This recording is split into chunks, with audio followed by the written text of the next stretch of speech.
ஆமையும் மாயக்கடிகாரமும். ஒரு காட்டில் தாரா என்ற ஒரு சிறிய ஆமை இருந்தது. அது மிகவும் நல்ல மனசுடையது. ஆனால் மிகவும் மெதுவாக நடந்தது. மற்ற விலங்குகள் அதை எப்போதும் கிண்டல் செய்தார்கள்.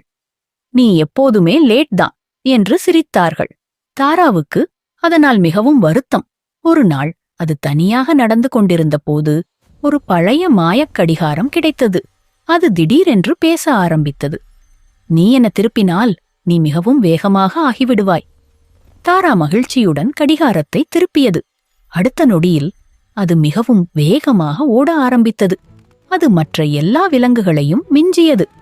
இப்போ யாரும் என்னை கிண்டல் செய்ய முடியாது என்று அது மகிழ்ந்தது. ஆனால் சில நாட்களில் ஒரு பிரச்சனை ஆரம்பித்தது. அது எல்லாவற்றையும் அவசரமாக செய்ய ஆரம்பித்தது.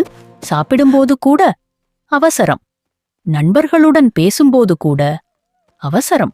அதனால் அது பல தவறுகள் செய்ய ஆரம்பித்தது. ஒரு நாள் அது அவசரத்தில் விழுந்து காயமடைந்தது.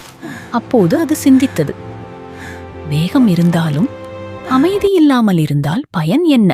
அது மீண்டும் அந்த கடிகாரத்திடம் சென்று எனக்கு பழைய நிலைக்கு திரும்ப வேண்டும் என்றது.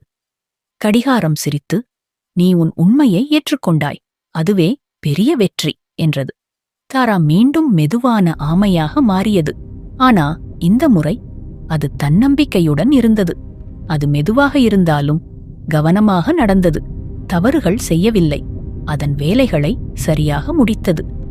மற்ற விலங்குகளும் அதை பார்த்து மெதுவாக இருந்தாலும் நல்லா செய்கிறதே என்று பாராட்டினார்கள். மோரல்: வேகம் முக்கியமல்ல, நிதானமும் சரியான முயற்சியும் தான் வெற்றியை தரும்.